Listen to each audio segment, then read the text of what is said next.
Nika Ardila, seorang artis multitalenta dengan segudang prestasi, meraih ketenaran melalui karirnya sebagai penyanyi rock pada tahun 1990-an. Artis belia dengan pencapaian 131 lagu dalam 13 album musik serta 21 film dan sinetron. Hal yang belum pernah bisa dilakukan artis lain dalam usia 19 tahun.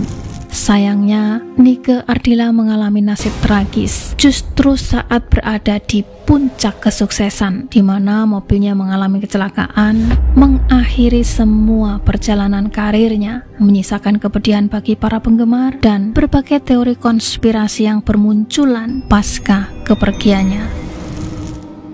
Bernama lengkap Raden Rara Nike Ratnadila Kusnadi, yang selanjutnya kita kenal sebagai Nika Ardila. Ia lahir pada 27 Desember 1975 dari pasangan Raden Edi Kusnadi dan Nining Ningsihrat.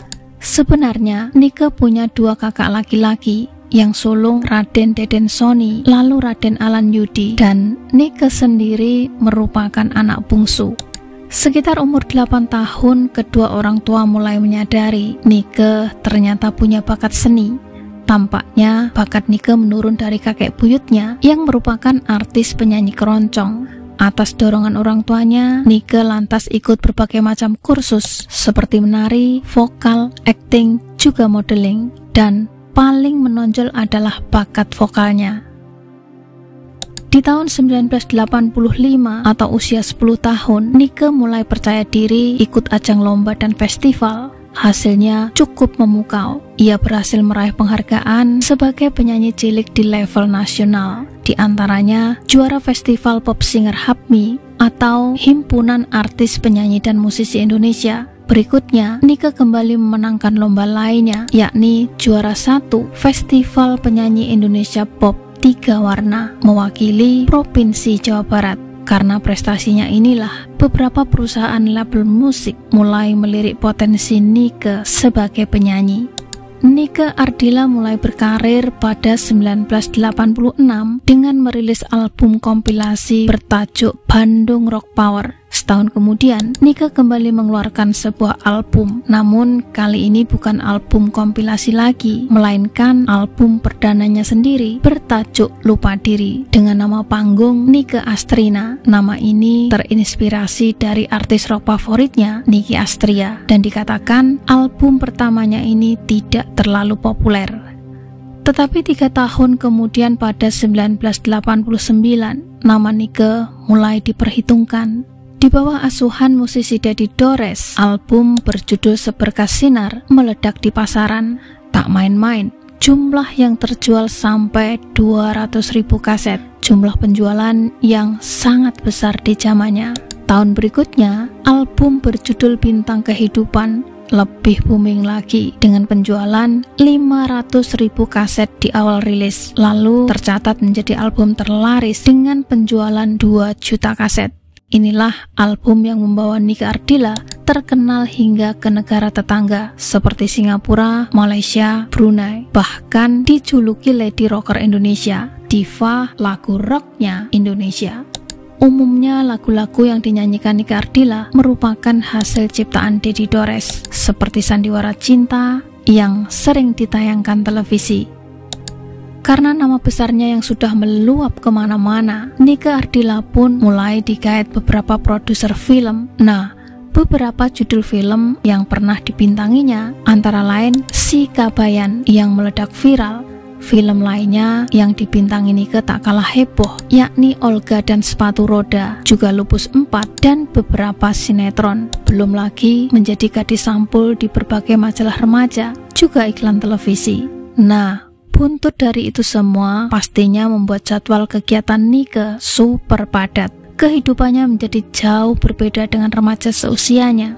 Menurut teman sekelasnya, Nika tak merampungkan sekolahnya di SMA BPI 1 Bandung. Setelah itu, ia lebih menekuni kesibukannya sebagai penyanyi dan bintang film, di mana ia harus bolak-balik Jakarta-Bandung hampir tiap hari karena tuntutan karir.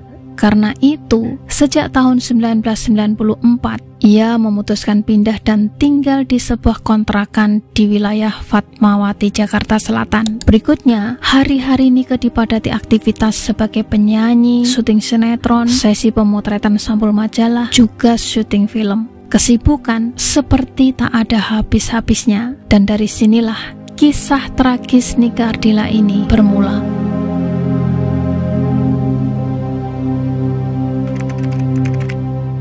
Jumat 17 Maret 1995, jadwal hari itu diawali dengan sesi pemotretan untuk sampul majalah. Setelahnya, Nike syuting sinetron Trauma Marissa 2 selama 10 jam non-stop di Lenteng Agung dan Pasar Minggu, Jakarta Selatan. Sekira jam 2 malam selesai syuting, Nike langsung kembali ke rumah kontrakan. Dengan kondisi teramat lelah, sampai di kontrakan masih sempat menerima tamu, rekan-rekannya sesama artis, termasuk Melly Goeslaw yang memang teman kentalnya dari dulu.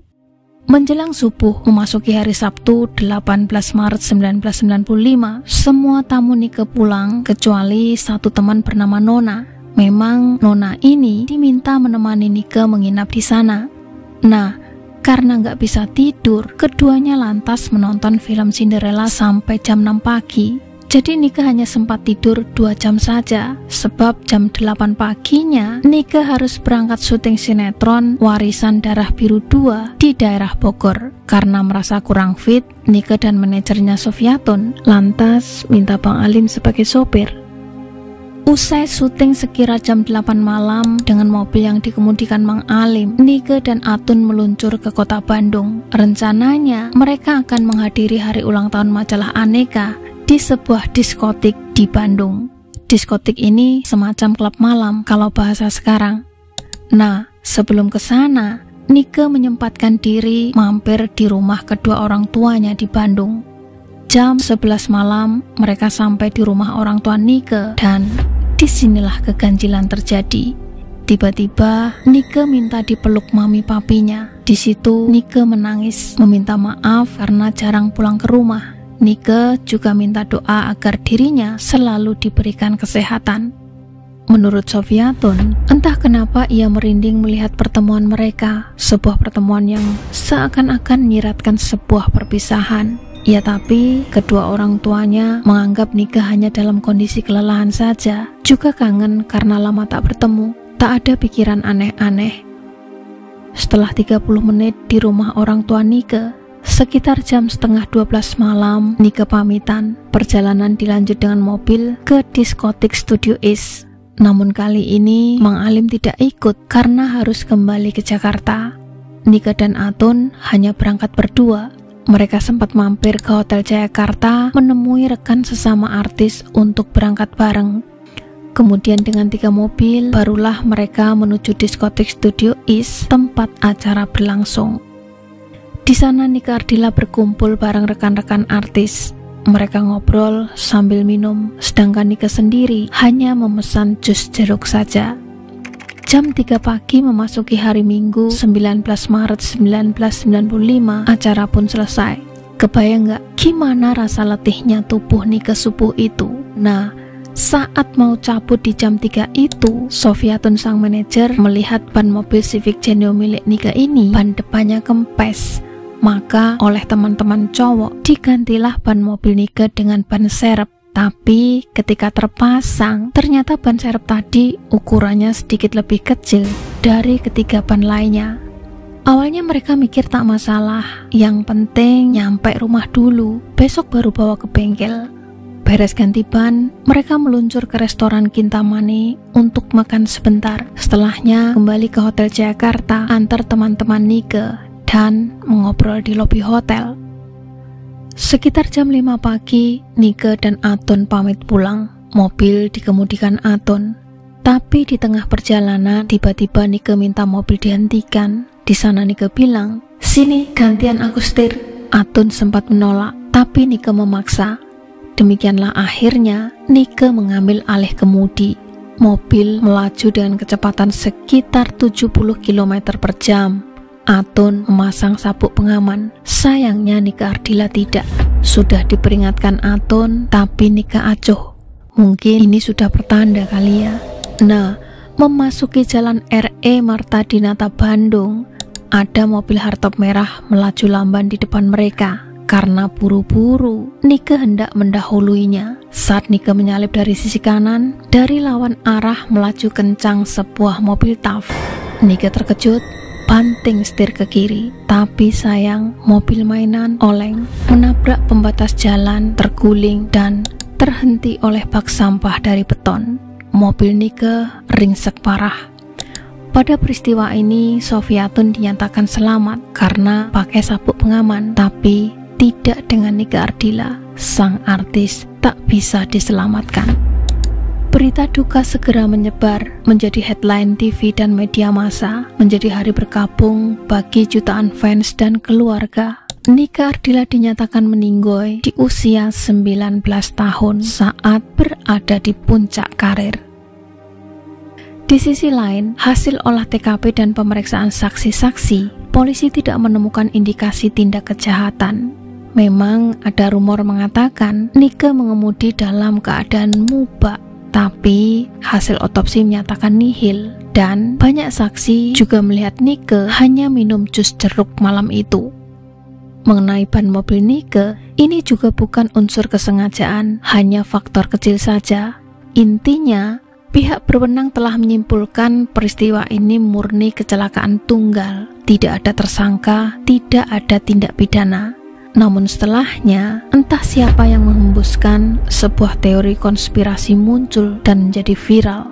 Teori ini seakan membantah hasil penyelidikan polisi. Para fans meyakini ada orang yang sengaja menyingkirkan Nike Ardila karena persaingan. Para fans meyakini orang tersebut adalah Eno Sigit. Pertanyaannya, persaingan apakah yang dimaksud? Lalu, siapa Eno Sigit ini sesungguhnya? Jadi Nike Ardila sebenarnya punya teman dekat bernama Eno Sigit, sama-sama penyanyi cilik dulunya. Tapi setelah dewasa, karir Nike Ardila jauh melampaui teman kecilnya Eno. Sedangkan Eno sendiri makin kesini popularitasnya semakin tenggelam. Nah, setelah dewasa, hubungan mereka kian rumit. Karena ternyata Nike dan Eno jatuh cinta pada pria yang sama, seorang perwira angkatan udara bernama Tommy Nasution. Dari sinilah dikatakan permusuhan Nike dan Eno bermula. Pertanyaan berikutnya, jika Eno pelakunya, bagaimana cara mengaturnya? Nah, usut punya usut, ternyata Eno ini merupakan cucu dari Pak Harto, mantan Presiden Indonesia yang punya kekuasaan, pengaruh, dan power besar kala itu. Teori ini dikuatkan dengan adanya beberapa orang yang melihat langsung kejadian naas pada 19 Maret itu, di mana mobil hardtop merah dengan sengaja menyerempet mobil Nike hingga hilang kendali. Dan orang-orang melihat pengemudi hardtop merah ini seorang berambut cepak, badan tinggi kekar layaknya seorang prajurit, lantas dikait-kaitkan dengan keluarga cendana. Dalam perjalanan cintanya, Nike Ardila dikabarkan sempat menjalin kasih dengan beberapa pria pilihannya. Tapi di sisi lain, kabar burung mengatakan Nike juga menjalin hubungan dengan manajernya Atun, juga dengan artis Ria Irawan. Akibatnya, berat badan Nike turun drastis akibat stres dan kisah cinta rumit. Ada juga informasi menyebutkan Nike dekat dan sempat bertemu artis model Arisia Saleh pada malam menjelang tragedi. Tampaknya ada yang sakit hati, tapi siapa? Dan apakah terkait dengan tragedi yang menimpa Nike Ardila? Jadi gimana menurut pendapat kalian? Tapi ya, itulah teori konspirasi yang dipercaya para fans Nike Ardila. Bahkan hingga kini setelah 30 tahun kepergian sang idola, konspirasi tetaplah menjadi sebuah konspirasi, selalu akan menjadi sebuah rumus misteri tanpa jawaban pasti.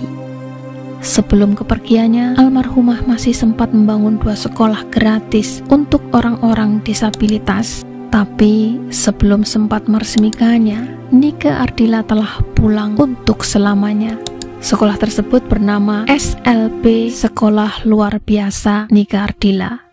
Sekian dulu kisahku, tetap sehat agar kita bisa jumpa di video selanjutnya.